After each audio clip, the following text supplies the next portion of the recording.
If you ain't cheating, you ain't winning.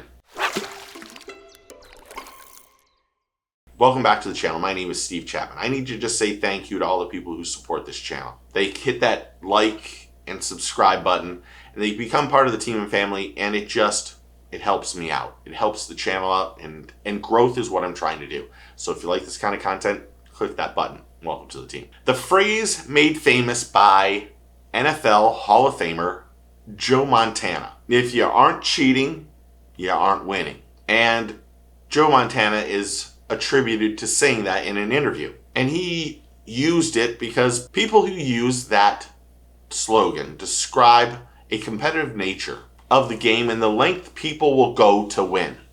But these days, is it something we need in the hobby and the sport right now? It's not uncommon to hear rumors that spread very fast of anglers who cheat to gain a competitive advantage. And if we're going to keep it real, it's really a small percentage of the anglers. There's anglers who have done it for years and have never been called out on it or have never been caught. So they continue to do it and stretch that advantage as far as possible.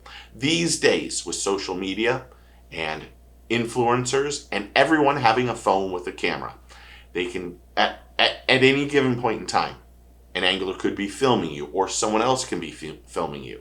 Does it mean if you ain't cheating, you can't win? If you're caught cheating, including some rule violations, should an angler be suspended for that tournament, or should it be more excessive to put our foot down and say, we will not allow this to happen? Now, if an angler gets caught cheating or breaks a rule violations, there are times when an angler will lose some sponsorships.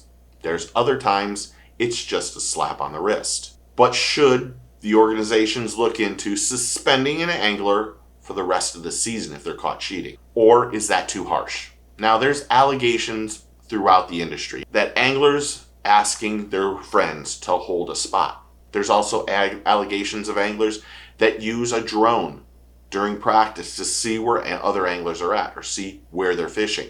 There's allegations of anglers purchasing waypoints, getting the exact spot to where a pattern is working. And there's also allegations of anglers talking to locals to gain a competitive advantage. Is it an angler's ego, or is it an angler looking for loopholes or the gray areas that they can skirt? I recently watched a podcast from Mercer where Seth Feider was on there, and he talked about how anglers are trading morals for success.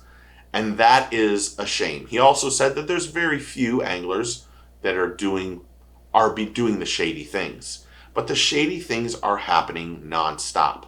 We've heard about them all last year in 2024 on the Elites, and the start of this season, we've heard them again. Should the punishments be harsher so that anglers know that they can't do this? That they know that if they get caught doing it, that they're not only suspended for one tournament, that they're suspended for the rest of the season. There's certain rule violations that you can't suspend someone for the whole season. If they don't wear their life vest or their kill switch or something. Those are different rule violations than someone going out there and soliciting information and trying to gain a competitive advantage. Having your life jacket on or life vest on isn't a competitive advantage. It's a safety issue. And I do believe if it's a safety issue or something, that you still should have a big penalty. But I do think that anglers who are using shady practices for years and years and years that have gotten away with it should be punished for the whole season. Take, for instance, the hook in the mouth rule. This is probably broken at every tournament. Some anglers really police themselves, others will not police themselves at all. But their ego takes over doing what's right, where a majority of the guys will police themselves if they don't have a hook inside the mouth. And anglers go to great levels to either hide it or, in some instances, hold up a fish in front of the camera and go, oh, look, there looks like my hook might have been right there, even though the rest of the body of the lure is past the gill plates. But anglers will do that because their ego says to them, I need to cash the check. With this fish, I could move myself up in the AOI standings or points or money. But there's lots of rule violations that are being broken. But does that mean if you ain't cheating, you ain't winning? Because this conversation that's happened this year has really tarnished the hobby and the sport. And again, it isn't everybody. Because I can be honest, there are certain anglers that I talk to that when I talk to them, they say right up front, I know we're going to talk fishing, but let's not talk fishing about Florida, or let's not talk about a certain tournament that's coming up. And they ask me, let's not do that. And I don't.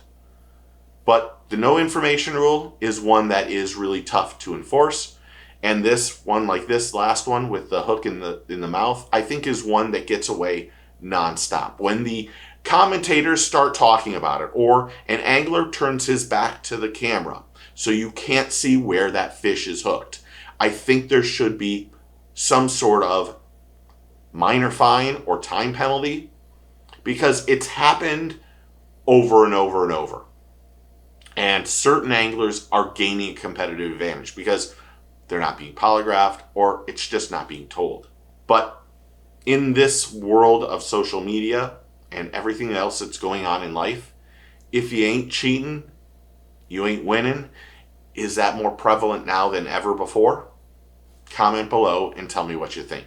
I got to say thank you to all the new subscribers, all the new members, all the people who are interactive on the channel. It's just humbling. It really is. Honestly, guys, it's completely humbling. I love the comments. I love learning from you. So comment below and tell me what you think. Friday nights, we're going to go live, 8 p.m. Eastern Standard Time with a live show.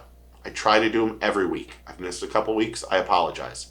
But we'll get back on them, talk fishing, have fun. So come back over to the channel, enjoy the time, and meet some new people. Remember, take your kid fishing, tight lines, cheers, and get your fish on.